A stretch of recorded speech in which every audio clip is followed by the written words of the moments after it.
I think it's about a month ago now, we spoke to Gemma Lawler about her daughter Joy, and we've spoken to her a couple of times since, and Gemma's back on the line. Good morning, Gemma. Morning, Ray. And we encouraged people the last time they were on to go on to the website and download the poster, Make It Right Now. I think a lot of people have done that. We have one up in the car and one up on the fridge. So what has happened since? Well, we've been working very hard to raise awareness on that front, the Save Joy front. We have petitions signed. We have an online petition. The Facebook group is up to almost 6,000. Right. And we have thousands of signatures, paper signatures, that I hope to bring up to Miss Mary Harney within the next week or so. Now, Joy, just to put people in the picture, Joy was born with a congenital heart defect. Yes, she has 2 heart defects. She has a hole in the heart, or an ASD, plus pulmonary stenosis. Right, and because of cutbacks out in Crumlin, you described a situation where there are one set of people ready to do the operations, but because there's not enough ICU beds, that they can't do it, so they're literally standing around doing nothing when they could be operating on very sick children.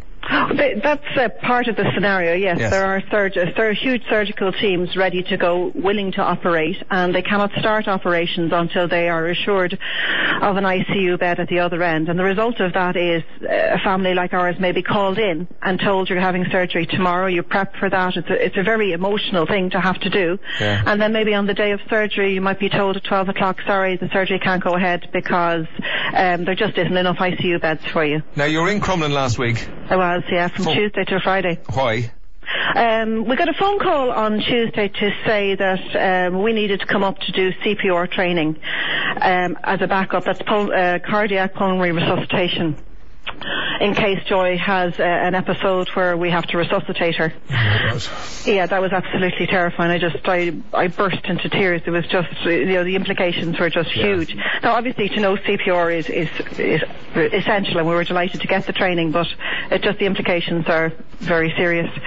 But also, they wanted to observe Joy for the few days to see how she was getting on and how her heart was functioning. And as a result of that, what happened? Well, as a result of that, she is in priority 2. What does that mean? It means she's about 30th on the list. There are about 30 very critical patients who are seriously ill at the moment. Joy is like wandering around here at my feet and in good form, but there are about 30 patients who are seriously ill and who need surgery now, or they needed it a few months ago. So she will get surgery, they hope, before Christmas. But to be honest with you, I doubt it. I think we might get a call. Already they're out of their sort of window, out if you of like. Window, exactly. I'm just getting into this lingo. And the window means that there is a time when they should have surgery. Yes, they're ill now. They are seriously ill, and it's horrendous for those families. While I was there, I met 3 or 4 families one family had been called in 4 times for the surgery, and this is the 4th time. The first time the mother actually collapsed and had to be brought to St. James's Hospital.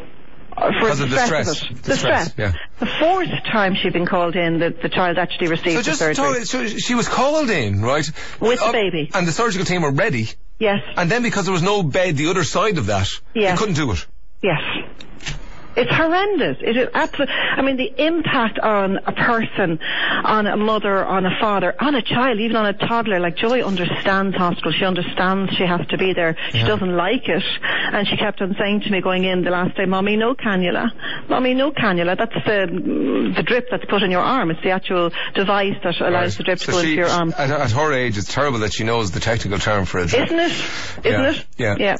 Now, but, and then to be, cancelled. But I mean, my feeling is, I hope to God she does get her surgery. But if she doesn't, we're back on the waiting list again, and we have to wait again and again and again. So it's very frustrating. Joy's case and the whole situation in Crumlin was brought up by Labour TD Mary Upton in a parliamentary question time last week, was it? Yes, it was. Yeah. Yes. And how did that go? Well, a number of TDs actually brought it up and raised it for questions. We've got a number of answers, most of which are the same. It's a summary of what is happening in Our Lady's Hospital in Crumlin and how the HSE are dealing with it. And they're summarising basically, that there isn't enough ICU beds, and they're trying to work within budget, and they're looking at solutions. So, but the hospital has proposed an interim solution to the problem, which is 4 ICU nurses plus a consultant anaesthetist, just to maximise the what's there. So is that going to happen? Is that going to happen? Well, that's why we have to put on the push now, because it's with the HSE. It is a viable solution. It will maximise what is actually there, even though it's inadequate. But at least it will maximise it, and it will reduce the trauma of being cancelled. Give us the website address again there. It's www.savejoy.org. And as you said right from the start, that Joy represents the other 30 children Absolutely. who are on the waiting list. This is it's 150 children. 150 children. Yeah. That Joy represents them. Yes, and we're fighting for the waiting list to be reduced, not for Joy to get her surgery up above or in front of anybody. We want the waiting list reduced. Gemma, we'll talk to you again, and send out our best regards to Joy. Thank you very much. Thank you very much. Bye-bye. 083 400 102 for your text. You can send us emails to ray@fm.com. Michael Winner, columnist of the Sunday Times, movie director as well.